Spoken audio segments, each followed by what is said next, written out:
नमस्कार, TV 27 news के खास कार्यक्रम दिल्ली की गद्दी में आपका स्वागत है। दिल्ली में 27 साल बाद कमल खिल रहा है। बीजेपी की स्पष्ट बहुमत वाली सरकार बननी तय हो गई है। बीजेपी को 48 सीटों पर बढ़त मिली हुई है। वहीं आम आदमी पार्टी महज 22 सीटों पर सिमटती दिखाई दे रही है। आम आदमी पार्टी सत्ता से बाहर हो रही है। इसके कई दिग्गज चुनाव हार गए हैं। आपके संयोजक अरविंद केजरीवाल 3182 वोटों से पराजित हुए हैं। वहीं मनीष सिसोदिया, सोमनाथ भारती, सत्येंद्र जैन, सौरभ भारद्वाज और राखी बिरलान जैसे दिग्गजों को जनता ने नकार दिया है। राहत की बात यह है कि सीएम और कालकाजी सीट से आपकी उम्मीदवार आतिशी जीत गई हैं। यहां बीजेपी ने रमेश विधूड़ी और कांग्रेस ने अलका लांबा को मैदान में उतारा था। कांग्रेस इस बार भी चारों खाने चित हो गई है। उसे एक भी सीट दिल्ली में नहीं मिली है। दिल्ली में बीजेपी की सरकार आने पर लोगों को बड़ा फायदा होने वाला है, क्योंकि केजरीवाल के वादे की टक्कर देने के लिए बीजेपी ने भी बड़े वादे किए थे, जिसमें महिलाओं से लेकर बुजुर्गों तक के लिए फायदेमंद योजनाएं और मुफ्त सुविधाएं शामिल है। इस बीच सीएम पद की दावेदारी को लेकर बीजेपी में चर्चा शुरू हो गई है। दिल्ली में सीएम पद के दावेदारों में प्रवेश वर्मा, मनजिंदर सिंह सिरसा, मोहन सिंह बिष्ट, सतीश उपाध्याय के नाम सबसे आगे चल रहे हैं। दिल्ली बीजेपी के प्रभारी जय पांडा का कहना है कि 10 दिन के अंदर सीएम कौन होगा इसकी घोषणा कर दी जाएगी। दिल्ली की खुशी के साथ बीजेपी को यूपी से भी खुशखबरी मिली है। मिल्कीपुर विधानसभा उपचुनाव में बीजेपी के चंद्रभान पासवान चुनाव जीत गए हैं। अवधेश प्रसाद के बेटे अजीत चुनाव हार गए हैं। तो तमाम जो अपडेट्स, उनके साथ हमारे साथ तमाम खास मेहमान जुड़ने वाले हैं। दिल्ली में जो अप्रत्याशित परिणाम देखने को मिला, उसको लेकर लगातार सुबह से हम लोग चर्चा कर रहे हैं। आम आदमी पार्टी का सफाया और बीजेपी की 27 साल बाद जो पुनर्वापसी हुई है, वो तमाम सारे कारणों को लेकर आती है। बीजेपी ने यहाँ पर केजरीवाल और आम आदमी पार्टी को शिकस्त देने के लिए तमाम अपने एथिक्स को किनारे रखा, मूल्यों को किनारे रखा, और जिस अंदाज में केजरीवाल दिल्ली की पॉलिटिक्स कर रहे थे, उसी अंदाज में बीजेपी ने उन्हें जवाब दिया, यानी कि जैसे को तैसा। यही वजह रही कि बीजेपी यहां पर बड़ी बढ़त लेकर बहुत आगे चल रही। 48 सीटों पर अभी बीजेपी आगे चल रही है। कुल 70 सीटों की इस विधानसभा में 48 सीटें बीजेपी के पास आती दिख रही हैं और आम आदमी पार्टी 22 सीटों पर सिमटती दिख रही है।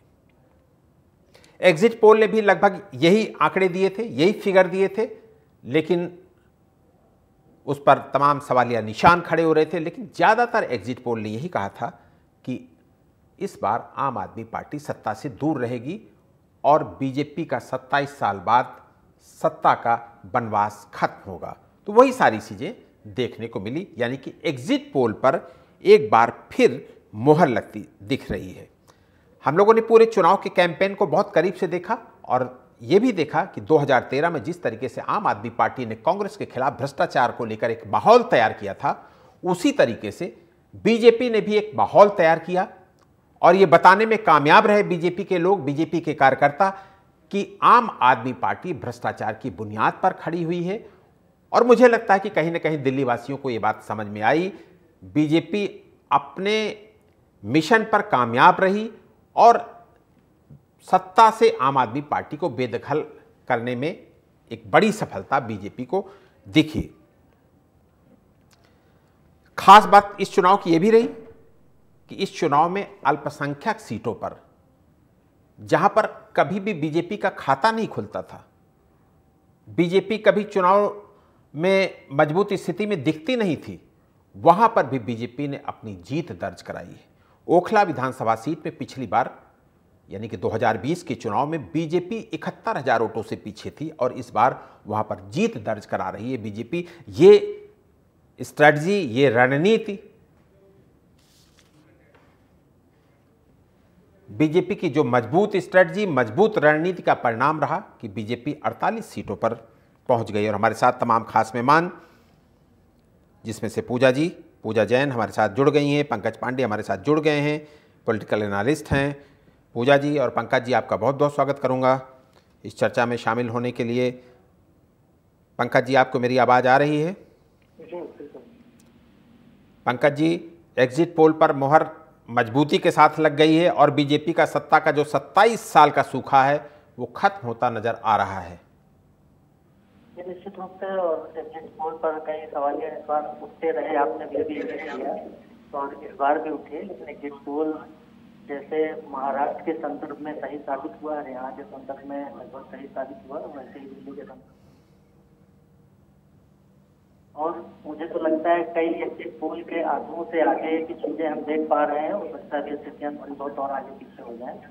और इसमें निश्चित रूप से भाजपा की जो स्ट्रेटेजी की आपने बात किया, पिछले जो देख रहे थे 4 महीने पहले, उसमें आम आदमी पार्टी कम से कम इस स्थिति में तो नहीं दिख रही थी जिस स्थिति में आज दिख रही है, लेकिन पिछले 4 महीनों में जो नैरेटिव चले और जिस तरह से बीजेपी ने अपनी कैंपेनिंग की स्ट्रेटजी बनाई, जिस तरह से उत्तरांचल के वोटर्स पर ध्यान दिया, जिस तरह से पूर्वांचल उत्तर प्रदेश के वोटर्स पर ध्यान दिया, दिल्ली के जो मूलभूत मुद्दे थे उनको जिस तरह से उठाया, जिस तरह से आगे बढ़ाया, तो निश्चित। पंकज जी की आवाज़ मुझे बहुत क्लियर नहीं आ रही है, पूजा जी के पास चलूँगा। पूजा जी, एक मजबूत स्ट्रेटजी जो बीजेपी ने तैयार की, जिस तरीके से बीजेपी ने घेराबंदी की, वो कहीं ना कहीं कामयाब होती दिख रही है। और मुझे लगता है कि इस मिशन में जो बीजेपी का ये जो मिशन रहा, उसमें आधी आबादी यानी कि महिलाओं का बहुत बड़ा योगदान था इस सत्ता तक पहुंचाने में। बिल्कुल बिल्कुल आलोक जी, देखने वाली बात ये है कि दिल्ली की जो जनता है कहीं ना कहीं आम आदमी पार्टी की कार्यशैली से थक चुकी थी। जो झूठे आश्वासन थे, जो खोखले दावे थे, वो सब आम आदमी पार्टी के फेल हो चुके हैं पूरे तरीके से। 3 बार सत्ता में काबिज होने के बाद भी हम जो अरविंद केजरीवाल हैं, आम आदमी पार्टी के संरक्षक हैं, इतनी बड़ी अपने आप को बुद्धिमान व्यक्ति वो बताते हैं, उसके बाद वो कुछ नहीं कर पाते हैं सत्ता में काबिज होने के बाद में। बहुत शर्म की बात है। मैनिफेस्टो में तमाम दावे करने के बाद में आज जो दिल्ली की जनता इस तरीके से जूझने पे मजबूर है, वो सिर्फ और सिर्फ इसका जो क्रेडिट है वो केजरीवाल जी को जाता है। केजरीवाल जी को अब जो है पंजाब के ऊपर ध्यान देना चाहिए, जहां वो पंजाब को नशा मुक्त राज्य बनाने की बात करते हैं। मुझे लगता है दिल्ली की तरह वो पंजाब को भी नशा युक्त राज्य बनाने में माहिर बहुत ज्यादा हैं और वो पंजाब में भी ध्यान नहीं दे पा रहे हैं। कहीं ऐसा ना हो पंजाब भी उनके हाथ से छिन जाए आने वाले वक्त में। मेरा अपना जो मानना है, ये मानना है कि उनको दिल्ली को छोड़ करके अब पंजाब पे फोकस करना चाहिए, वरना एक टाइम आएगा कि उनकी पार्टी जो है देश में उनका नामो निशान नहीं बचेगा और वो खुद भी जेल में पड़े होंगे। वो तो आप शुक्र मनाइए कि अभी उन्होंने बीजेपी के ऊपर आरोप लगाने शुरू किए हैं कुछ ही टाइम से, लेकिन मुझे ऐसा लगता है कि अब वो अपनी हार का जो श्रेय है वो भी कहीं ना कहीं बीजेपी के ऊपर बढ़ने वाले हैं। वो कहेंगे कि बीजेपी ने जो है ईवीएम में प्रॉब्लम कर दिया है, इसकी वजह से हम दिल्ली में हार गए हैं। वो कभी अपनी नाकामी को, कभी अपनी नालायकी को, कभी अपनी कायरता को कभी ये नहीं बोलेंगे कि हाँ मैंने यहाँ गलती करी है।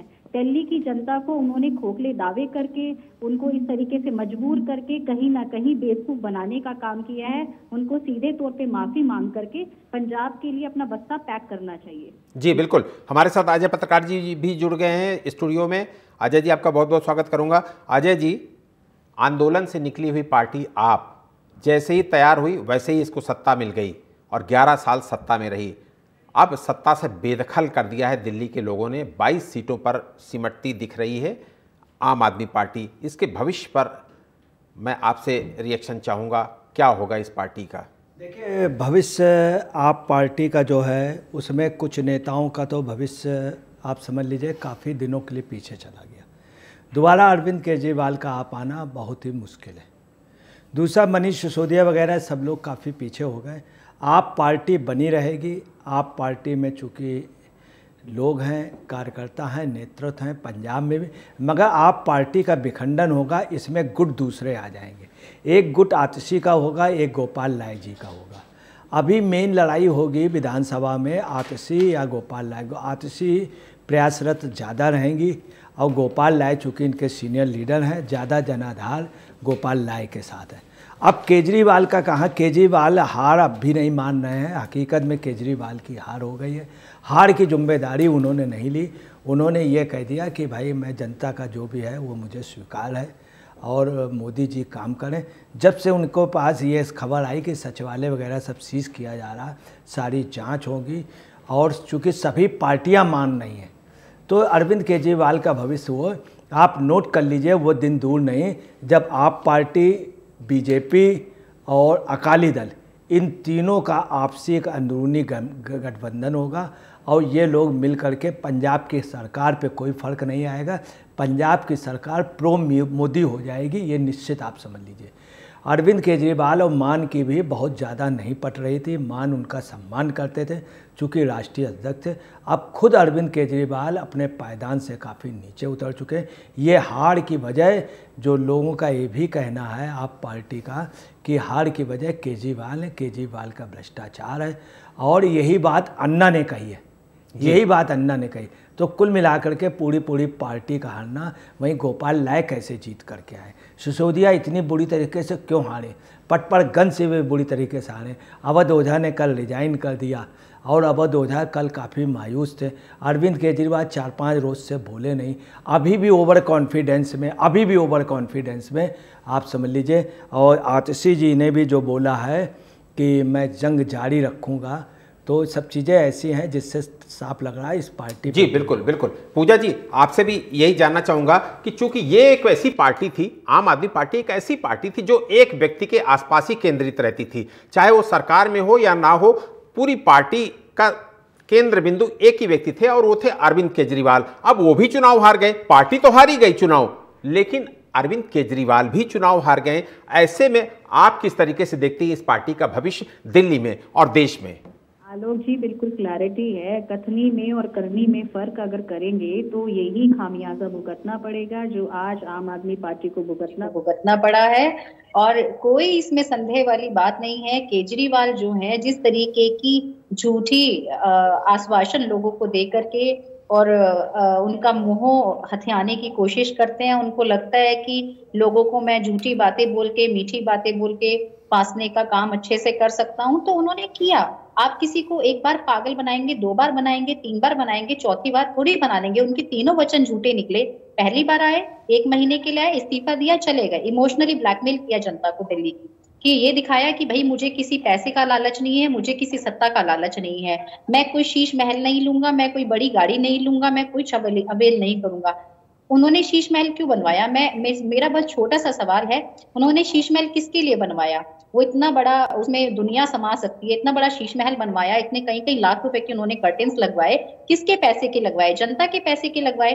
कहाँ उन्होंने दिल्ली का इतना बेड़ा गर्क कर दिया, शराब खाने खोल दिए उन्होंने मंदिरों के बगल में। उन्होंने कहाँ लोगों को सेव करने का काम किया? जहां हम बेरोजगारी का रोना रोते हैं, वहां पे आप देखिए जो रोजगार लोग थे, जिनके पास रोजगार था, वो दारू पी के सड़कों पे पड़े हैं। आपने उनको नशे में इतना लीन कर दिया है। आप कैसी बात करते हैं? दिल्ली में, भारत की कैपिटल है दिल्ली, दुनिया से घूमने आती है, दिल्ली में देखने आती है। दिल्ली को कैपिटल बनाया तो क्या करके बनाया? आज दिल्ली का हालत देखिए आप। 30-50 साल आपने पीछे छोड़ दिया दिल्ली को। दिल्ली की जनता मजबूर हो चुकी है केजरीवाल जी से। और मुझे लगता है, मैंने जैसे आपको पहले भी बोला, कि केजरीवाल जी को अपना सब कुछ तामझाम समेट करके उनको रवाना हो जाना चाहिए, तभी उनकी सेफ्टी है। ये फालतू की बातें करना वो मीडिया के सामने बंद करे, आरोप और प्रति आरोप लगाना बंद करे, उनके लिए बहुत बेहतर है।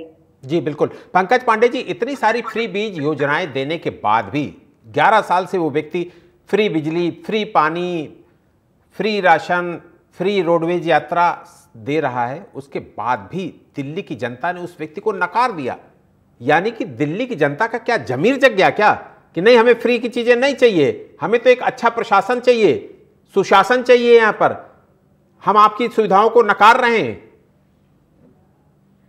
जी निश्चित रूप से देखिए, भारतीय जनता पार्टी अपनी बात को दिल्ली के मतदाताओं तक पहुंचाने में सफल रही।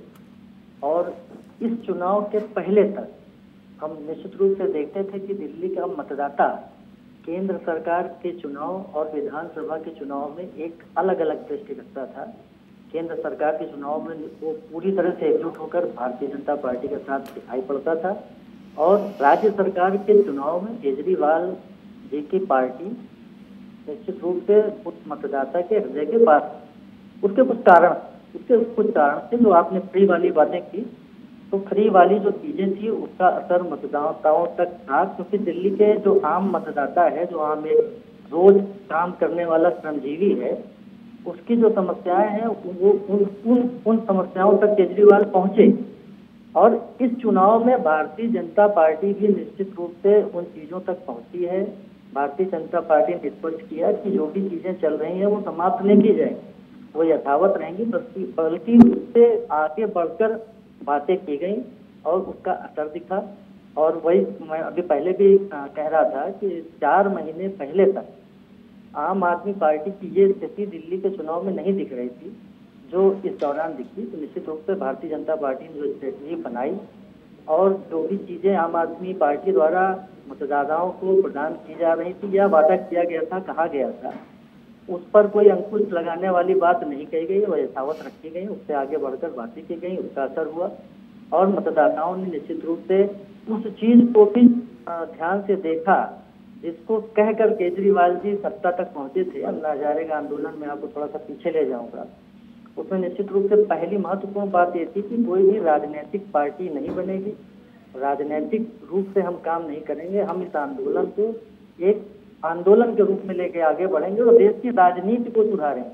जबकि केजरीवाल जी एक अलग धारा में चले और स्वयं ही राजनीति करने लग गए। जबकि कोई राजनीति करता है तो राजनीति से जुड़े पक्ष होते हैं, उनसे आप अच्छे कैसे रह पाए।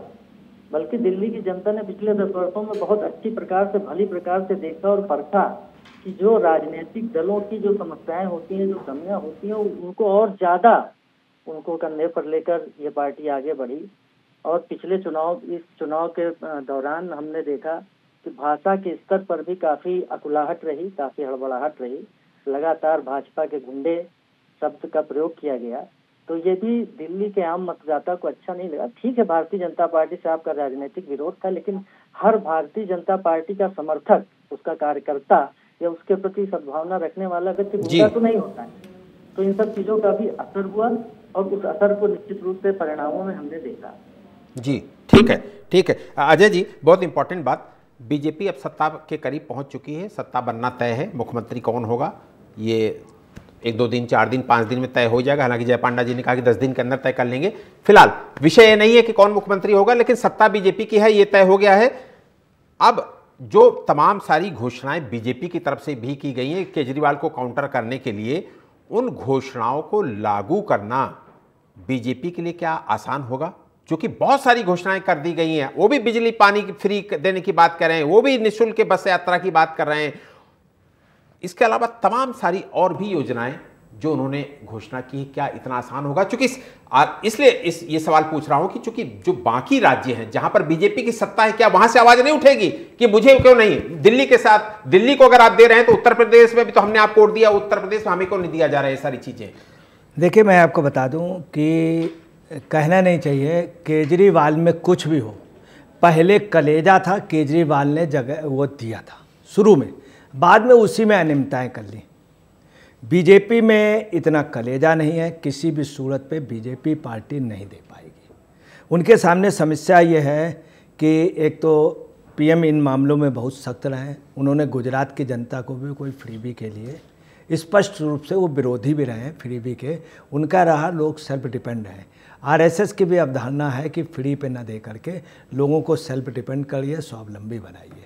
तो ये इतना दे नहीं पाएंगे। कोई भी राजनीतिक पार्टी जितने वादे करती है उतने नहीं दे सकती, ना कांग्रेस दे सकती, ना ही वो।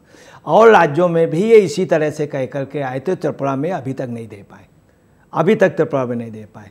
तमाम ऐसी जगह तो दे पाने का तो कोई प्रश्न नहीं उठता। सबसे पहले इनका काम ये होगा कि आपको तोड़ो, और आपको तोड़ने में सफल हो जाएंगे। जैसे पहले कैलाश गहलोत को ये हुआ, झंडारोहण करेंगे, आ गए। अब वो आतशी है उसके बीच में, फिर मानव केजरीवाल के उस पर, इस पे बीजेपी अभी लगेगी। अभी इतनी जल्दी नहीं देगी, क्योंकि देने का प्रश्न नहीं उठता। अभी तो जनता ने वोट दिया है ना, जनता 5 साल हटा सकती ना कुछ। अभी तो 1 साल तो जनता को भुगतना होगा। चुनाव के बाद महंगाई आती है। हमारे साथ बने रहिए। विकास जी हमारे साथ जुड़ गए। विकास जी हमारे साथ पॉलिटिकल एनालिस्ट के रूप में जुड़े हुए हैं। विकास जी आपका स्वागत करूंगा। विकास जी, एक बड़ी समस्या बीजेपी के लिए आगे आने वाले टाइम में तैयार होती दिख रही है, और वो यही समस्या है कि जो दिल्ली में घोषणाएं की गई, जिसपे अभी हम और अजय जी बात कर रहे हैं, क्या ये बीजेपी के लिए आने वाले टाइम में मुसीबत नहीं बनेगी? जो फ्री बेस सिस्टम डेवलप किया बीजेपी की तरफ से भी, जैसे दिल्ली चुनाव का जनादेश सबके सामने, और एक लंबे अंतराल के बाद भाजपा सरकार में आई। और ये भी सच्चाई है कि दिल्ली की जनता को अगर भाजपा सरकार में इतने लंबे अंतराल से उसकी उम्मीदें भी बहुत ज़्यादा हैं, और उम्मीदें बहुत ज़्यादा होने का कारण यही है कि आम आदमी पार्टी के द्वारा जो घोषणाएं कही गई, उन घोषणाओं से ज़्यादा घोषणाएं बीजेपी की तरफ से हुई। और इन सारी हम लोगों ने उनकी घोषणाओं में एक दो चीज़ें ही नोटिस की, पानी को लेकर, बिजली को लेकर, बसों को लेकर, महिलाओं को लेकर। एक उसमें एक अहम जो थी उसमें घोषणा, वो घोषणा थी कि वकीलों को और पत्रकारों को 10 लाख रुपए का बीमा देंगे वो। तो मुझे लगता है कि वहाँ भी कहीं ना कहीं, कोई वकील और एक पत्रकार, एक बुद्धिजीवी, एक समाज से आने वाले लोग हैं। तो अगर इन लोगों ने, भाजपा वालों ने कहीं भी योजनाएं जो भी इन्होंने बोला है, अनाउंस किया है, उनमें अगर कहीं इन्होंने लेट लतीफ़ी की या फिर इन्होंने वहाँ पर कोई अगर गुमराह करने का प्रयास किया, तो मुझे लगता है कि आने वाले जो अन्य राज्यों में जो चुनाव हैं, क्योंकि दिल्ली के अंदर अधिकांश ऐसी आबादी है, प्रॉपर लोग अधिकांश, अगर हम मान के चलें कि 100% दिल्ली में दिल्ली के लोग रहते होंगे, ये हमारी गलतफहमी है। क्योंकि कम से कम 60 से 70% आबादी बिहार की हो, बंगाल की हो, यूपी की हो, अन्य अन्य राज्यों की हो। और मुझे लग रहा है कि बिहार और बंगाल में भी चुनाव जल्दी होने वाले ही हैं। तो इसलिए बीजेपी ने जो घोषणाएं करी हैं और उनको लागू करना इनकी है तो ये मजबूरी होगी, या फिर इनके को ये सब चीज़ें जनता के सामने रखनी ही चाहिए और योजनाओं को लागू करना चाहिए। अगर नहीं करेंगे तो इनको खामियाजा इस चीज़ का भुगतना पड़ेगा। दूसरा, अभी मैं अन्य चैनल में भी एक आया था, वहाँ पर एक विषय आया था कि बीजेपी के प्रवक्ता ही बोल रहे थे कि हम बोल तो रहे बिजली देने को, पीएम सूर्य योजना के तहत बिजली देंगे। अरे भाई, सूर्य योजना जो आप पीएम वाली जो चालू कर रहे हैं, जो शुरू हो रखी है, उसमें बहुत ज़्यादा झोल है, अधिकांश लोगों को उसकी जानकारी भी नहीं है अभी। तो इस तरीके से अगर ये अभी से इन्होंने ऐसे मन बना लिया कि जनता को कैसे भी करके हमने वोट ले लिया, हम सत्ता में आ गए और हम उनकी योजनाओं से उनको वंचित कर दें, तो शायद इनको अन्य राज्य के चुनाव में इस चीज़ का खामियाजा भुगतना पड़ेगा। ये बिल्कुल 100% बिल्कुल बहुत बड़ी बात आपने विकास जी कही है कि ये चुनौतियां अब बीजेपी के लिए भी बढ़ेंगी। पंकज पांडे जी, दिल्ली का जो हम लोग अभी देख रहे थे सीन, उनमें से जैसे एक सीट का उदाहरण आपको बताता हूं, अरविंद केजरीवाल 4000 वोटों से हारे, लेकिन संदीप दीक्षित जो कांग्रेस के प्रत्याशी हैं उनको 4500 वोट मिला। इस तरीके से बहुत सारी ऐसी सीटें हैं जिनका मैं जिक्र भी करूंगा आगे। उन सीटों में कांग्रेस के जो प्रत्याशी, जितना उनको वोट मिला है उससे कम मतों से आम आदमी पार्टी के प्रत्याशी हारे। तो क्या आपको लगता नहीं कि कांग्रेस ने एक बड़ी भूमिका अदा की आम आदमी पार्टी को शिकस्त देने में और बीजेपी को जीत देने में? कांग्रेस का योगदान निश्चित रूप से मानना पड़ेगा। और आप इसको थोड़ा सा और पहले से देखें, हरियाणा के चुनाव में, हरियाणा के चुनाव में अगर बात बन जाती तो निश्चित रूप से बात दिल्ली के चुनाव में भी बनती और कांग्रेस पार्टी को पूरा अधिकार था और निश्चित रूप से उन्हें करना चाहिए था। क्योंकि यहाँ पर केजरीवाल जी को इस तरह से एकाधिकार दिल्ली में केजरीवाल जी ने बना रखा था, इस तरह से तानाशाही चला रखी थी कि वो किसी भी साथी को बिल्कुल भी वेटेज देने के पक्ष में थी नहीं। और कांग्रेस पार्टी को तो निश्चित रूप से याद रखना चाहिए कि केजरीवाल जी का जो सत्ता का जो वृक्ष खड़ा हुआ वो कांग्रेस पार्टी के ही अवशेषों पर खड़ा हुआ। कांग्रेस पार्टी को ही उखाड़ कर फेंक कर वो दिल्ली की सत्ता पर काबिज हुए और कांग्रेस पार्टी को उसी दृष्टि से वो लगातार देखती रही।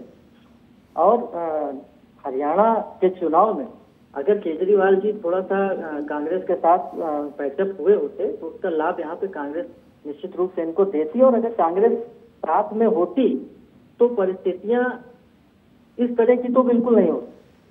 हो सकता था कि भारतीय जनता पार्टी फिर भी सरकार बनाने में सफल होती, लेकिन इस तरह से एक पक्षी जो जीत है ये इस तरह से नहीं हो पाती। और केजरीवाल जी का आपने उदाहरण दिया ही, संदीप दीक्षित जी को उतने वोट मिले जो कि आराम से अगर आम आदमी पार्टी के साथ जाते तो वो निश्चित रूप से जीत जाते। तो ऐसा कई सीटों में हुआ है और इसने भाजपा की जीत को एक पक्षीय रूप से बढ़ाने का काम किया है।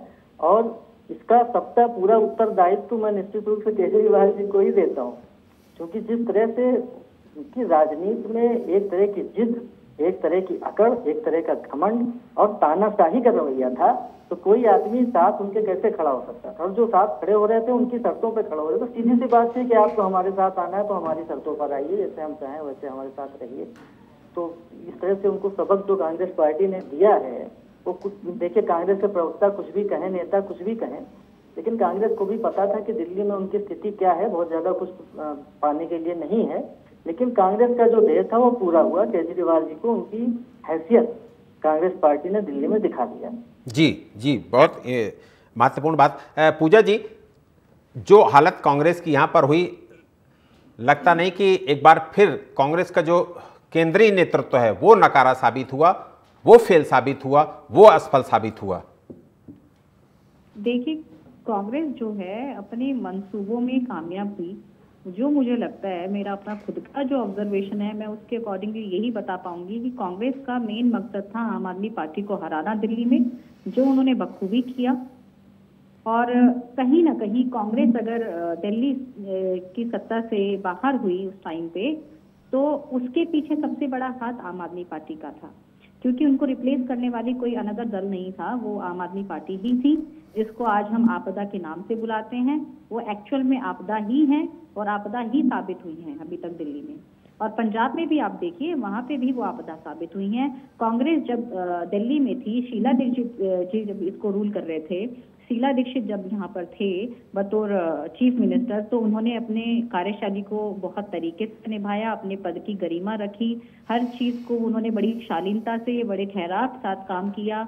दुनिया आज भी उनको जानती है, दिल्ली की जनता नहीं, पूरा देश उनको जानता है कि दिल्ली को किस तरीके से उन्होंने मैनेज किया, कॉमनवेल्थ गेम के टाइम किस तरीके से दिल्ली को मैनेज किया।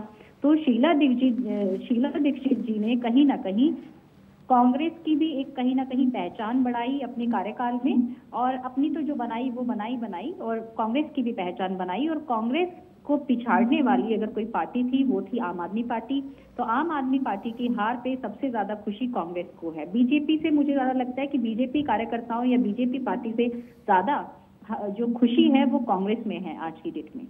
जी अजय जी, लोकसभा चुनाव में दोनों पार्टियां मिलकर लड़ी थी। हालांकि दोनों पार्टियां मिलकर लड़ने के बावजूद 7 की 7 सीटें हार गए थे यहाँ पर, लेकिन अगर विधानसभा चुनाव में मिलकर लड़ते तो मुझे लगता है कि ये स्थिति कि कांग्रेस 0 और आम आदमी पार्टी 22 में सिमट जाए, ये शायद नहीं होती। और ये भी हो सकता है कि दोनों मिलकर अगर लड़ते तो बीजेपी को एक बड़ी चुनौती दे पाने में कामयाब होते। आपका क्या है इसमें रिएक्शन? देखिए, मैं आपको बता दूं कि ऐसा नहीं है। मैं भी पहले सोच रहा था कि कांग्रेस के खड़े होने से बीजेपी को बेनिफिट मिलेगा। हकीकत ये हुआ है कि एंटी इनकम्बेंसी था केजरीवाल के, उसमें इंडी गठबंधन के कुछ लोगों ने कांग्रेस को गाइड किया कि आप लड़िए।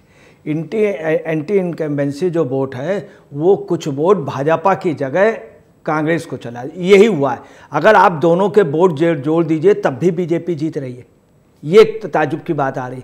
और लोकसभा में आपको बताना है, ये कटु सच है कि दिल्ली में जयप्रकाश गुप्ता जीत रहे थे, कन्हैया भी फाइट कर रहे थे और उदित राज जी भी फाइट कर रहे थे, जिसमें निश्चित तौर पे जयप्रकाश गुप्ता जीत रहे थे इस चांदनी चौक से, इसमें एक बड़ नहीं था।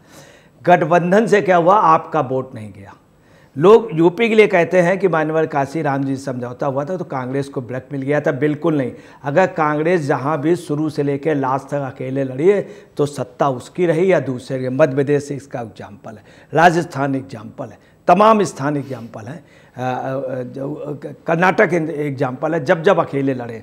दूसरी आपको बताना है, हकीकत यह है कि एंटी इनकम्बेंसी का कुछ वोट जो आपको जाना चाहिए था वो बीजेपी को ना जाके उनको, यहाँ पे जस्ट उल्टा हुआ है। आप अगर यहाँ का देख दीजिए, मिल्कीपुर में इतनी बड़ी हार होना बहुत बड़ी बात है, इतनी बड़ी हार होना। मिल्कीपुर उनकी सॉलिड सीट थी और कांग्रेस के कम। अगर कांग्रेस पहले भी लड़ती और सपा के अगेंस्ट में तो कांग्रेस सीट ज़्यादा जीतती। अगर दिल्ली में लड़ती निश्चित तौर पे कांग्रेस 1-2 सीटें, मगर केजरीवाल से इनका समझौता हुआ। उस समय दीक्षित जी को वोट नहीं दिया, संदीप दीक्षित को, अजय माकन को नहीं दिया। अगर देते तो संदीप दीक्षित, अजय माकन उस समय लोकसभा जीत करके आते। ये भी कटु सच है। कांग्रेस एक राष्ट्रीय पार्टी है। जिस तरह से सीलमपुर की मीटिंग हुई, जिस तरह से प्रियंका गांधी गई, उन्होंने प्रयास किया और वो गई मुस्तफाबाद। अब हार जीत की बात है कि वोट बाट में ट्रांसफर हो गया, क्योंकि बीजेपी के अगेंस्ट का जो वोट था सब आपको चला गया। कांग्रेस का वोट भी पहली बार की अपेक्षा पहली बार जितना गया था उससे कुछ कम गया, वो आपकी वोट ट्रांसफर हो गया। ये जी ठीक है। विकास भाई, जैसे ही चुनाव शुरू हुआ उस समय तो यमुना मुद्दा नहीं गहराया था, लेकिन योगी आदित्यनाथ जी ने उत्तर प्रदेश से आकर जब यहाँ पर कैंपेन शुरू किया तो उन्होंने एक इशू दिया, एक मुद्दा दिया, यमुना की सफाई का मुद्दा। उन्होंने घेरा और उसके बाद यमुना को लेकर पूरी बीजेपी केजरीवाल को घेरने में लग गई। और कितना बचकाना बयान केजरीवाल जी की तरफ से दिया गया कि हरियाणा सरकार ने यमुना में जहर मिला दिया है। क्या यह बयान उनके लिए घातक साबित हुआ? क्योंकि इस बयान ने, मुझे लगता है कि जैसे एक मोहर लगा दी हो कि उनकी विश्वसनीयता ही नहीं है कि उनकी बातों पे।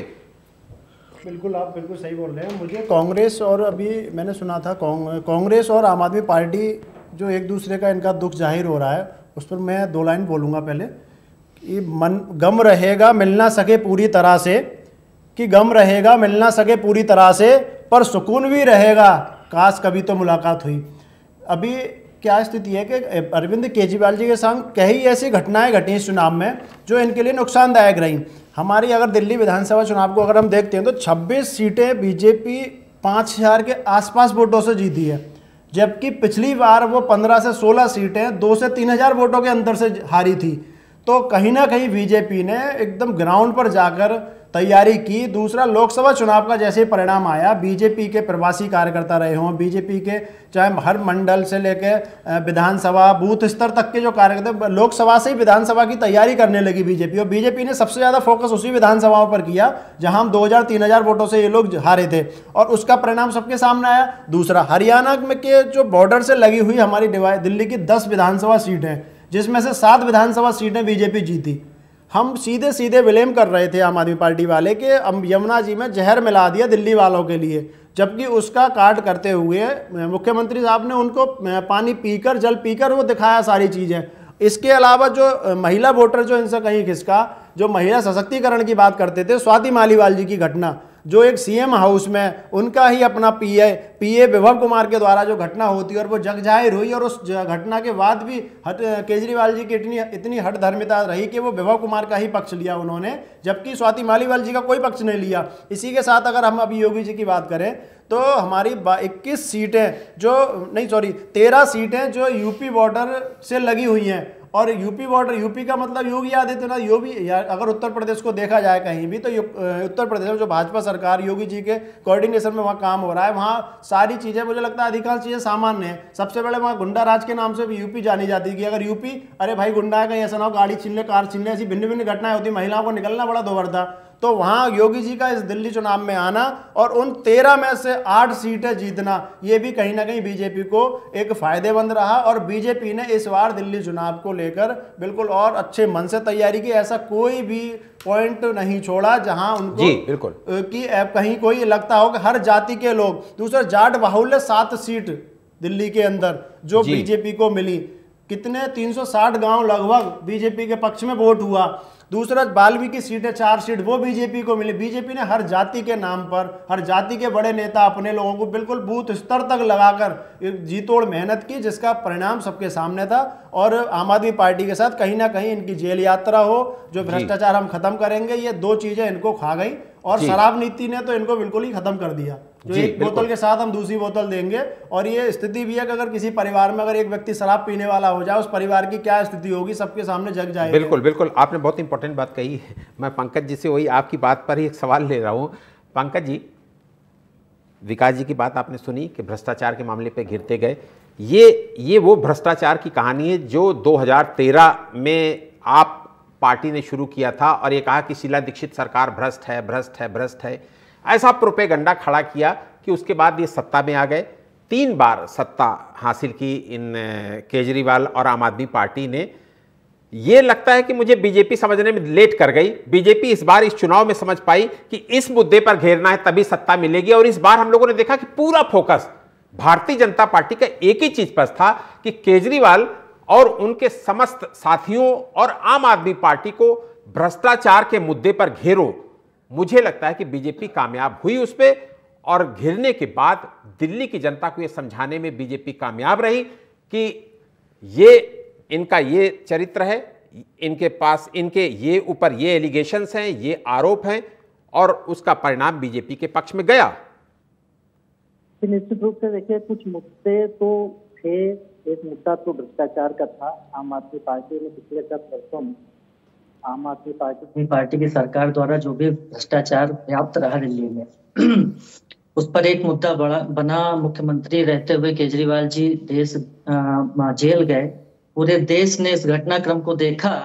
इतनी जबरदस्त सत्ता लोलुपता थी कि आप मुख्यमंत्री का पद, नैतिकता नाम की कोई चीज आपके पास थी ही नहीं, नैतिकता नहीं बची आपके पास। इसी नैतिकता और उसी भ्रष्टाचार, शीला दीक्षित जी को आप पानी पी पी कर गालियां दिया करते थे। आप भाषा उस समय के आप वीडियोस निकालिए, आपकी लंबे, आप तो इतने मतलब देश के वरिष्ठ पत्रकार हैं, आप देखिए उस समय के वीडियोस, किस भाषा का प्रयोग करते थे केजरीवाल जी शीला दीक्षित जी के लिए। और मुद्दा क्या था? भ्रष्टाचार। और पूरा पूरा देश ने सुना आपको, पूरे देश ने आपकी भाषा को सुना, देखा। और पूरे देश ने पिछले 10 वर्षों में आपने क्या किया इसको देखा। पूरे देश ने देखा कि किस बेशर्मी के साथ आप मुख्यमंत्री का पद लेते हुए, रखते हुए जेल गए, और जेल से आने के बाद आपने पदत्याग किया, वो भी एक मतलब उसके पीछे भी एक नैरेटिव बनाया। तो देखिए, जनता देख रही थी, समझ रही थी। भाजपा को बहुत कुछ ज्यादा करना नहीं था। भाजपा को करना केवल इतना था कि वो चीजें जनता के पास तक जो पहुंची हैं उनको ठीक तरीके से उसको बताना कि देखिए ये सब चीजें हैं, और उस पर भाजपा सफल रही। भाजपा ने काम किया, आरएसएस के कार्यकर्ताओं ने काम किया, और दबाव इतना जबरदस्त बना आम आदमी पार्टी के ऊपर कि इन्होंने बहुत सारे मुद्दे स्वयं बना दिए। जैसे एक चर्चा किया विकास भाई ने, यमुना जी वाला जो मुद्दा था, साफ पानी की समस्या दिल्ली में किस तरह से व्याप्त है, किस तरह से नलों से गंदा पानी आया पूरे 10 साल। जबकि केजरीवाल जी का एक बड़ा मुद्दा था कि प्रत्येक घर में पीने का साफ पानी हम पहुंचाएंगे, और पूरे दिल्ली की यह समस्या है कि लोग खरीद कर पानी पी रहे हैं, नलों से काला और गंदा पानी आ रहा है, विषाक्त पानी आ रहा है। उसकी जगह आप कह रहे हैं कि यमुना जी में हरियाणा के लोग जहर मिला रहे हैं। तो कुछ मुद्दे आपने बौखलाहट में स्वयं बना दिए, और भ्रष्टाचार का निश्चित रूप से एक मुद्दा था जो कि आम आदमी पार्टी और केजरीवाल जी द्वारा ही क्रिएटेड था। उसको देश ने देखा, जनता ने देखा, और भाजपा ने उसको जनता तक पहुंचाया। जी जी, ठीक है पंकज जी। पूजा जी, ये आंदोलन से निकली पार्टी थी आम आदमी पार्टी। अब क्या ये माना जाए कि आंदोलन समाप्ति की ओर बढ़ रहा है? क्योंकि 22 में इस बार सिमट गए, जैसे ही आंदोलन से निकले वैसे ही सत्ता पा गए थे ये लोग, 11 साल सत्ता में रहे। बिल्कुल सही बात आप बोल रहे हैं। देखिए, अब बीजेपी आ चुकी है, बीजेपी की कार्यशैली के ऊपर डिपेंड करता है कि वो किस तरीके से कार्य करेंगे, जनता को कितना वो पसंद आएंगे, ये बहुत बड़ी बात है। क्योंकि सेंट्रल में नो डाउट बीजेपी ने बहुत बढ़िया काम किया, बहुत शानदार काम किया है, जिसके चलते कहीं ना कहीं जनता उनकी काम से खुश थी, और दिल्ली में भी उनको जीत हासिल हुई। अब मुद्दा ये है कि दिल्ली में आगे 5 साल में वो क्या करते हैं, उसके बाद वो दिल्ली में सख्त तरीके से यहाँ पे सत्ता में काबिज हो पाएंगे आने वाले टाइम में, वो बहुत बड़ा मुद्दा है। और ये देखिए, कांग्रेस तो नहीं आने वाली है, ये बिल्कुल क्लैरिटी है, क्योंकि कांग्रेस ने ठीक। पूजा जी, आप हमारे साथ बने रहिए। अजय जी, आम आदमी पार्टी में क्या इतना धैर्य है कि वो 5 साल तक विपक्ष की भूमिका का निर्वहन दिल्ली में कर पाएंगे, या फिर जैसा आप कह रहे हैं कि ये टूट भी सकते हैं? क्योंकि बीजेपी का निशाना ये भी होगा कि ये 22 बचे हैं, 22 में भी तोड़ दो, तो क्या ये भी संभव है? देखिए, आपको बतलाना है कि आम आदमी पार्टी 5 साल विपक्ष की भूमिका नहीं निभा पाएगी, और दिल्ली में तो अब सवाल ही उठता, क्योंकि दिल्ली की राजनीति पैसे की राजनीति हो गई। आप पार्टी को ऐसा स्वाद लग गया है कि वो उस स्वाद से उबर नहीं सकती। काफ़ी विधायक काफ़ी पैसे खर्च करके आए हैं, उनको अपने पैसे निकालने होंगे।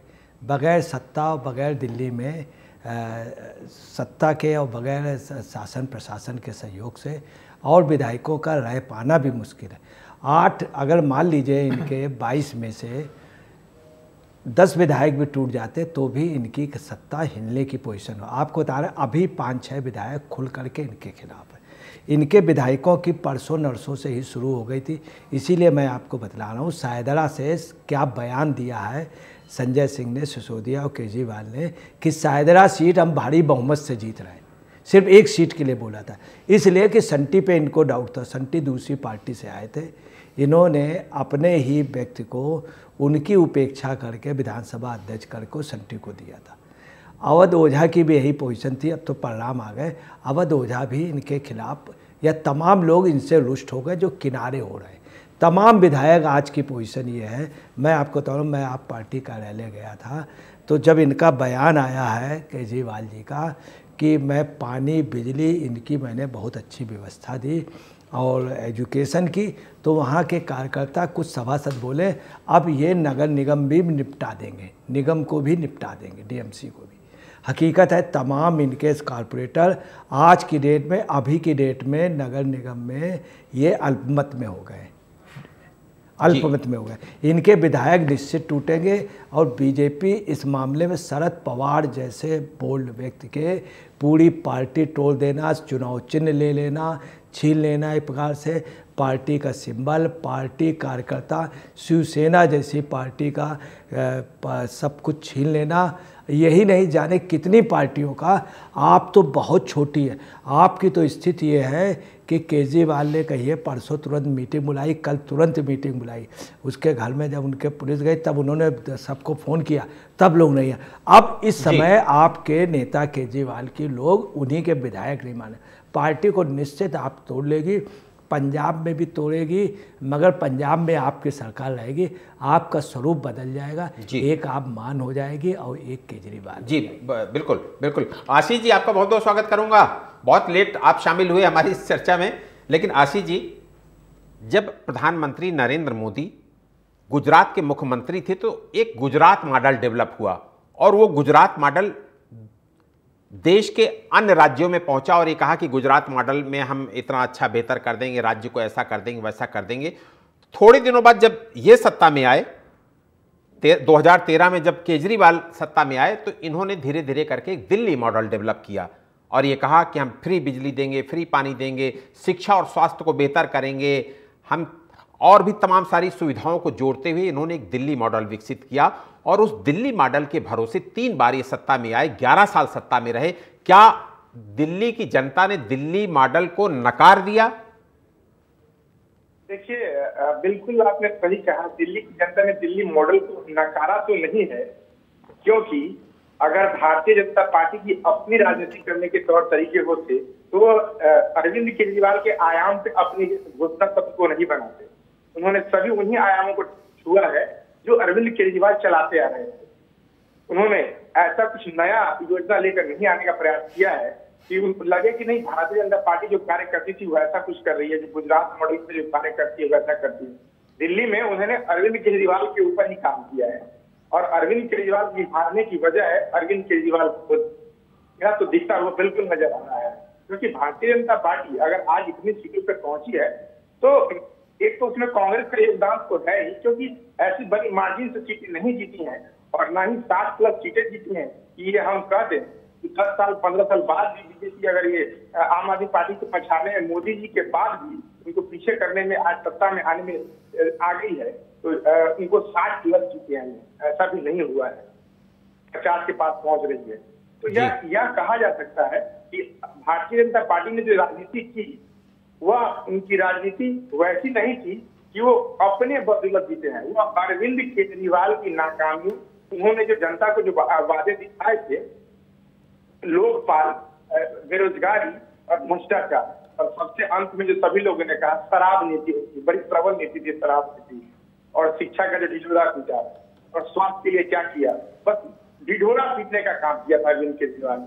इसलिए उनकी हार तय हो गई और उसमें बीजेपी ने उन्हीं के अनुरूप कार्य किया, कुछ नया, कुछ मापदंड तैयार नहीं किया है। तो इसलिए बड़ा चुनौती वाला समय होगा। भले केंद्र में उनकी सरकार है, उनको कार्य करने में बड़ी आसानी होगी, जिस प्रकार से अरविंद केजरीवाल कहते आ रहे थे कि हमें एलजी काम नहीं करने देते हैं। तो अब यह शर्त तय है कि अब एलजी की कोई रुकावट नहीं होगी, लेकिन उनके लिए चुनौती बड़ा कार्य होगा उनका यह कार्यकाल चलाना। जी ठीक है, ठीक है, ठीक है। विकास भाई, ये पूरा दिल्ली का चुनाव केजरीवाल की गारंटी वर्सेस मोदी की गारंटी पर लड़ा गया।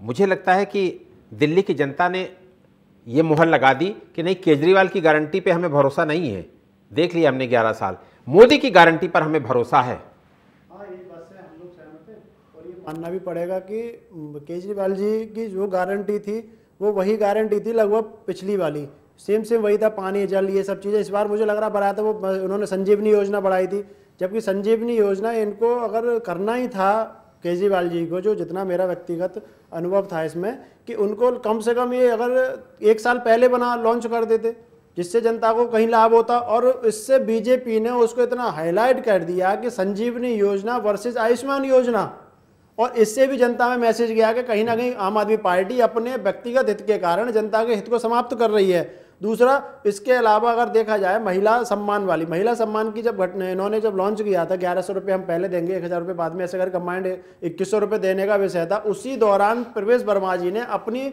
व्यक्तिगत जो इन्होंने एक NGO संस्था बनाई और उससे उन्होंने पैसे बांटने शुरू कर दिए महिलाओं को एक आर्थिक लाभ देने के लिए, जिसको आम आदमी पार्टी ने बड़े दमखम से उठाया, लेकिन वो इनकी आवाज़ मजबूती से जनता के बीच में नहीं गई, और जिसके कारण इनकी वह योजना भी बिल्कुल शांति की ओर चली गई। तो इन्होंने योजना, तो मैं मानता हूं कहीं तक कुछ योजनाएं इनकी ठीक रही, लेकिन वो योजनाएं इनको लागू करने में देरी हो गई, और देरी का कारण यही रहा कि इनकी जेल यात्रा बहुत लंबी हो गई। और अभी हाल ही की घटना, अभी कुछ देर पहले ही मुझको जानकारी हुई कि दिल्ली का सचिवालय भी सील करा दिया गया।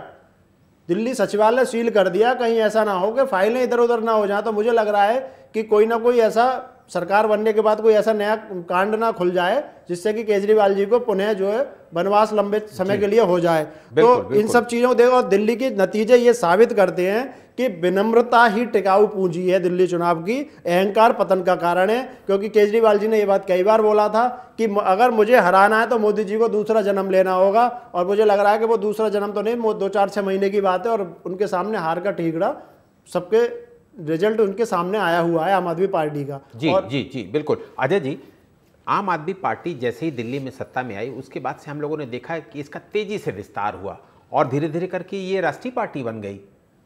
अब दिल्ली में जब ब्रेक लगा है 11 साल बाद, क्या जो इसका राष्ट्रीय विस्तार है उस पर भी रोक लग सकती है? क्योंकि आप देखिए, ये पार्टी निकलकर पंजाब की सत्ता हासिल करती है, गुजरात में अपना परफॉर्मेंस देती है, वहां पर 5 MLA बना लेती है, गोवा में अपने MLA बना लेती है, दूसरी जगहों पर चुनाव लड़ने के लिए सक्षम हो जाती है। ये पार्टी 11-12 साल में इतनी बड़ी पार्टी बन जाती है कि उसको राष्ट्रीय पार्टी का दर्जा मिल जाता है। अब क्या ये राष्ट्रीय विस्तार जो हो रहा था बहुत तेजी से आम आदमी पार्टी का, उस पर भी क्या ब्रेक लग जाएगा? निश्चित ब्रेक लग जाएगा। आप पार्टी का एक हर गुब्बारे की एक लिमिट होती है, उतनी दूर तक जाता है, फिर उसके बाद नीचे आता। आप पार्टी की भी जो एक लिमिट है जहाँ तक जा चुकी थी, अब वहाँ तक नहीं पहुँच सकती, क्योंकि वो एक मूल्यों को लेकर के आई थी, सिद्धांतों को लेकर के आई थी। अब इसमें जांच होगी, इसमें काफ़ी मामले इनके ये फंसेंगे, और निश्चित तौर पे अनियमितताएँ हुई हैं इनके शासन में। दूसरी आपको बताना है, आप पार्टी के साथ सबसे बड़ी बात आ रही, हर पार्टी के साथ अपना एक वोट बैंक है। आपके साथ कोई स्थायी वोट बैंक नहीं था। कांग्रेस पार्टी बहुत पुरानी, बीजेपी के पास बहुत पुरानी।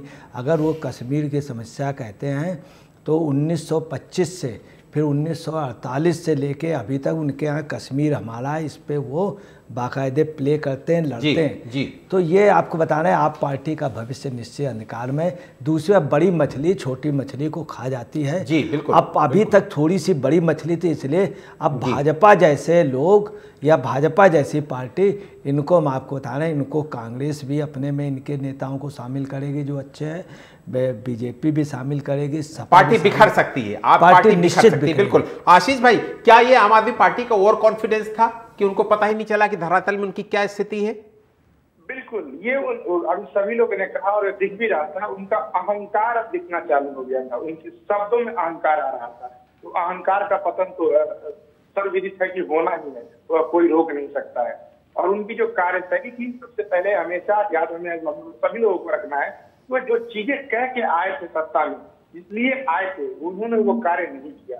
उनकी शराब नीति, उनकी जब वो सभी लोग जेल के सारे मंत्री जेल पहुंच गए, खुद वो जेल गया और एज ए मुख्यमंत्री जेल में रहे और निकले तो इस्तीफा दे दिया।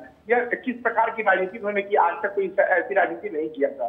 और सही बात है कि उनके पास कैडर वोट नहीं है। बाकी कोई भी दल है भारतवर्ष का, उसके पास अपना कैडर वोटर है, चाहे वो धर्म आधारित हो, जाति आधारित हो, लेकिन उसके पास अपना कैडर वोटर है। इनके पास किसी प्रकार का कोई वोटर नहीं है। तो यह बिल्कुल है कि उनको अपने अहंकार ने ले डूबा है, और आने वाले दिनों में आम आदमी पार्टी पूर्ण रूप से बिखरती हुई नजर आएगी। और वह राष्ट्रीय स्तर की पार्टी तो बन चुकी है, लेकिन कब तक बनी रहेगी यह अपने आप में एक बड़ा बहुत इंपॉर्टेंट बात। बिल्कुल।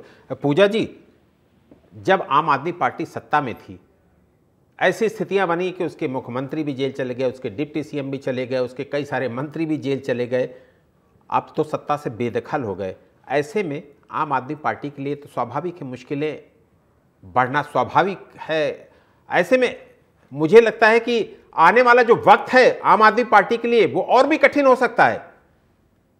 बिल्कुल होगा, क्योंकि देखिए पहले से ही जो है आम आदमी पार्टी के संरक्षक केजरीवाल शुरू से बोलते आए हैं कि सारी पावर एलजी के पास है और मैं कुछ नहीं कर पा रहा हूँ, मैं अपनी तमाम फाइलें क्लियर नहीं कर पा रहा हूँ, अपने काम को क्लियर नहीं कर पा रहा हूँ, जस्ट बिकॉज ऑफ बीजेपी, मेरे पास पावर नहीं है। अब तो ये सोचिए सीएम पद की दावेदारी भी उनसे छिन चुकी है, तो अब तो बिल्कुल क्लैरिटी के साथ में वो बिल्कुल खुला बोलेंगे कि भाई हमारा चल नहीं रहा है, हमें ये नहीं मिल रहा है, हमें वो नहीं मिल रहा है। तो अब उनके पास बहुत सारे एक्सक्यूजेस हैं आने वाले टाइम में।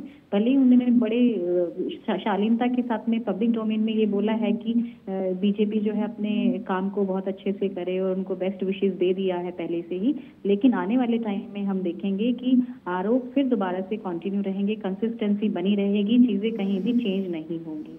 तो अब मुझे ये लगता है कि आम आदमी पार्टी को अगर दोबारा से सत्ता में आने का कुछ चाह है तो अपने काम को बहुत फोकसिंग होना होगा, अपने काम को बहुत तरीके से बड़ी तहजीब के साथ करना होगा। जी बिल्कुल, जनता उनसे थोड़ा सा खुश हो जाए। जी बिल्कुल। पंकज पांडे जी, आम आदमी पार्टी ने एंटी इनकम्पेंसी से निपटने के लिए अपने 2 दर्जन से ज़्यादा एमएलएज के टिकट बदल दिए, लेकिन उसके बाद भी उसको कोई फायदा नहीं मिला और स्थिति ये हुई कि उनके कई सारे विधायक तो बीजेपी में ही चले गए। मुझे लगता है कि शायद वो उनकी जो स्ट्रैटेजी थी, उनकी जो प्लानिंग थी, उसमें वो फेल साबित हुए और एंटी इनकम्पेंसी को बचाने के लिए जो उन्होंने एक्शन लिया वही उनके लिए घातक हो गया, क्योंकि वो जो 24, 25, 26 लोगों के टिकट काटे गए वो सारे के सारे विरोध में काम कर रहे थे आम आदमी पार्टी के। पार्टी के जितने भी दांव थे वो सारे दांव विफल रहे, सफल नहीं हो सके और का परिणाम भी हमारे सामने हम लोग देख ही रहे हैं। और सबसे बड़ी बात यह है, अभी हमारे साथी कह भी रहे थे, ओवर कॉन्फिडेंस इतना गजब का था आम आदमी पार्टी के अंदर और इतना जबरदस्त तानाशाहीपूर्ण रवैया था, कहेगा घमंड था। ये सारी चीजें उन सारी चीजों पर भारी पड़ी जो आम आदमी पार्टी को बचा सकती। जी ठीक है पंकज जी, एक अजय जी से लास्ट सवाल ले लेता हूँ। आप चूंकि अभी हम लोग जब पिछले दिनों में चर्चा कर रहे थे तो आप मुस्लिम क्षेत्रों की बात कर रहे थे और आपका पता नहीं क्यों इतना ओवर कॉन्फिडेंस था। मैं तो स्वीकार उस समय नहीं कर रहा था कि बीजेपी वहाँ पर अच्छा परफॉर्म करेगी, लेकिन बीजेपी ने वहाँ पर अच्छा परफॉर्म किया। पिछली बार 2020 में जब चुनाव हुआ था तो 71,000 वोटों से आम आदमी पार्टी ओखला से चुनाव जीती थी। जो अन्य मुस्लिम इलाके वहाँ पर तो बीजेपी का कोई मतलब ही नहीं था। आम आदमी पार्टी मजबूती के साथ उन स्थानों में खड़ी थी, लेकिन जो मुस्लिम बहुल सीटें हैं वहां पर बीजेपी वापस कैसे आई, इसकी क्या रणनीति थी अजय जी बीजेपी की तरफ से जो तैयार की गई? देखिए, मैं आपको एक बात बता दूं, कट सच हो, इस देश में हिंदू मुस्लिम एकता भी रही है। दिल्ली में छोटे से भाग में मुस्लिम शासक था, आसपास दिल्ली में ही चांदनी चौक के आगे हिंदू लोगों का था, तो हिंदू मुस्लिम एकता रही। भाजपा का जो सबसे पहला दिल्ली से बने थे अनवर अली देहलवी बने थे, सबसे पहले यहाँ के जो नगर निगम में जीत करके आए अडवाणी, उसमें अनवर अली देहलवी चेयरमैन बनाए। अटल बिहारी वाजपेयी जो दिल्ली से जीतते थे, हकीकत ये है कि मुस्लिम उनको वोट देता था। एक बार उनके साथ पार्टी के अंदर से गद्दारी हुई तो वो जीत की बजाय उनको मुस्लिम वोट भी, तो ऐसी हिंदू मुस्लिम वो बात नहीं थी। तमाम मुस्लिम ने वोट इसलिए नहीं दिया, उन्होंने देखा कि अरविंद केजरीवाल से सेटिस्फाइड नहीं थे। उन्होंने ये महसूस किया कि भाई हमको भाजपा के खिलाफ यूज़ किया जा रहा है, तो तमाम लोग इसलिए वोट डालने नहीं गए। अगर वोट डालने जाएंगे तो बीजेपी वाले सोचेंगे हमने आपके खिलाफ डाला। जी, इमाम को जो अध्यक्ष है उसने भी इस बात को स्वीकारा है। जी बिल्कुल। दूसरी बात आपको बता रहे हैं, मुस्तफाबाद में ओवैसी गए, ओवैसी लास्ट तक फ़ोन करते रहे और मुस्तफाबाद में 42% से ज़्यादा मुस्लिम है, उसके बावजूद भी वहाँ पर इतने हज़ार वोटों से लगभग 25,000 से ज़्यादा लीड कर गए थे। बिष्ट का जीतना, उनकी विधानसभा नहीं थे, बगल का, वो बगल की विधानसभा कपिल मिश्रा को जिताया, खुद भी जीते और प्रियंका गांधी भी 7 बजे गई और जीती। जीता कौन? बीजेपी। इसका मतलब साफ है कि हिंदू मुस्लिम जो लोग कर रहे हैं ये गलत कर रहे हैं, वहाँ से कैसे जीत हुई। दूसरी बल्ली मारान में, बल्ली मारान की ये भी रियलिटी है मटिया महल की, कुछ बूथों से बीजेपी को भी वोट मिले हैं, कुछ वोटों। बीजेपी ने वास्तव में सही ढंग से मुस्लिम के उसमें प्रयास नहीं किया। जहां प्रयास किया, ऐसी क्या वजह है कि अटल बिहारी वाजपेयी को मुस्लिम वोट देता था? ये बात बहुत बाद में हुई, कल्याण सिंह को बाद में मालूम हुई, कल्याण सिंह जैसे। तो कुल मिलाकर के यह है कि मुस्लिम एरिया में 5% कुछ जगह मतदान कम हुआ, कुछ ओखला जैसे में अमानुतुल्लाह खां को बहुत कड़े संघर्ष में आप सुने, ताहिर हुसैन को नकार दिया जनता ने, ताहिर हुसैन। और इसी देश में हकीकत है कि मुस्लिम लीग की और उस समय तत्कालीन जनसंघ की या आरएसएस की, ऐसा नहीं कि हुकूमत दी हो जनता ने। ठीक तो है अजय जी, वक्त हमें इतने की इजाज़त देता है। आपका बहुत शुक्रिया करूंगा। विकास भाई आपका भी बहुत बहुत शुक्रिया करूंगा। पूजा, पंकज, आशीष जी आपका बहुत बहुत शुक्रिया करूंगा। दिल्ली में बीजेपी का आना तय हो गया है और आम आदमी पार्टी का सत्ता से बेदखल होना भी तय हो गया है। लेकिन अब विषय ये है कि आम आदमी पार्टी तो सत्ता से बेदखल हो गई, बीजेपी की तरफ से अब चेहरा कौन वो होगा जो दिल्ली की सत्ता संभालेगा, दिल्ली की गद्दी संभालेगा। हम हर खबर से आपको अपडेट कराते रहेंगे। फिलहाल इस चर्चा में इतना ही। देश और दुनिया की तमाम बड़ी खबरों के लिए आप देखते रहिए TV 27 न्यूज़। नमस्कार।